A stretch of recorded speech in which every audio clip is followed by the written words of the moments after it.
Corona, Wingardium Leviosa, Accio Light, Lumos, Expelliarmus. CTKaraoke, the gaming channel. Welcome YouTubers, we are in day 7 of Veda where we vlog every day in April, and today I'm going to talk about the Harry Potter series. And no, I did not comb my hair and shave for this occasion because I actually look like I could be part of Hogwarts. I have this full, perfect little head boy thing going on. No, I shaved because I was getting really irritated with my goatee and my mustache, and it was bothering me so much that I just felt like gone. So because we're going to be talking about Harry Potter, this is going to contain spoilers of the entire series. So if you do not know anything about Harry Potter, I suggest you click that X button right now.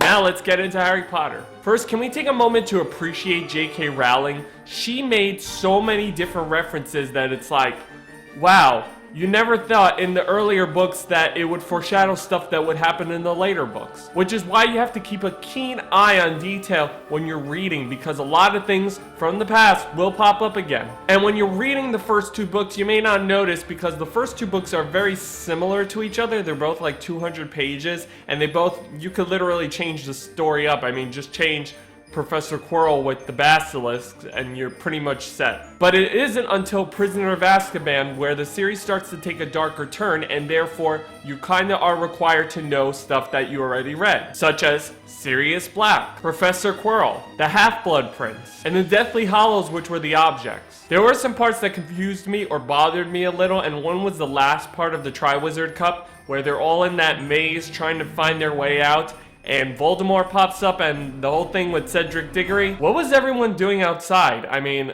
they couldn't see inside the maze. I mean, there's no TVs in the wizard world. So what did the people do for 2-3 hours? And let's talk about the fact that Harry and Ginny got together. I mean, I felt like this was so rushed, like really rushed. I never felt like at one point they really pushed this well together. The movie tried to rectify this in Half-Blood Prince by making Ginny more of a prominent role, and it really didn't do much. To me, Ginny is still like, as Krista put it in the Order of the Phoenix Let's Play, a Hermione wannabe. And Ron and Hermione themselves, they could do better than each other. And that's saying something for both of them. And I still never figured out anything about Neville and Luna Lovegood, which I was very confused when I saw that part because I don't think that was ever even in the book. Or the part of the Deathly Hallows movie when Voldemort hugs Draco Malfoy. I really did feel bad for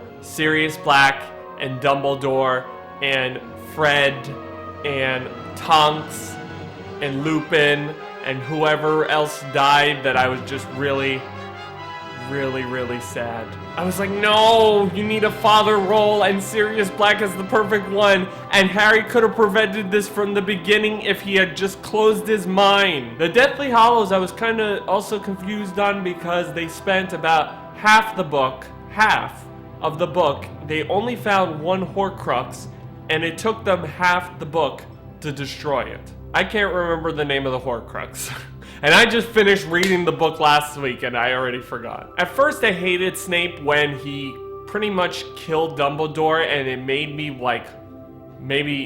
really hate Snape. But then you realize this is all part of Dumbledore's master plan. He knew that he was gonna have to eventually get killed, and he was gonna have to make his way in by allowing Snape to be cover for Voldemort. And so they had this discussion, and Snape was the one that has to kill Voldemort because it's part of the plan, because he knew that he would have that wand and the wand would go to Harry if he had taken it. But it was Voldemort that took it, and it didn't really work on him. And you'd think Voldemort would have been smart enough to realize, I'm weak. This Elder Wand is not working on me, and yet he keeps trying to do spells on it. And it was Snape that was the one that found out about Professor Quirrell. It was Snape that found out also about Sirius Black and Wormtail and stuff. And it ends with a happy ending where Ron and Hermione have a child together, and Harry has 3 children, and they all go to Hogwarts.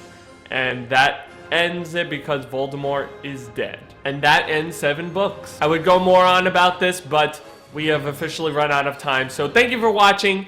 If you supported everything I have to say, or even if you have anything to say about Harry Potter, leave it in the comments below and be sure to give it a like. And I will see you guys tomorrow with a different vlog. Be sure to subscribe and support me on Patreon.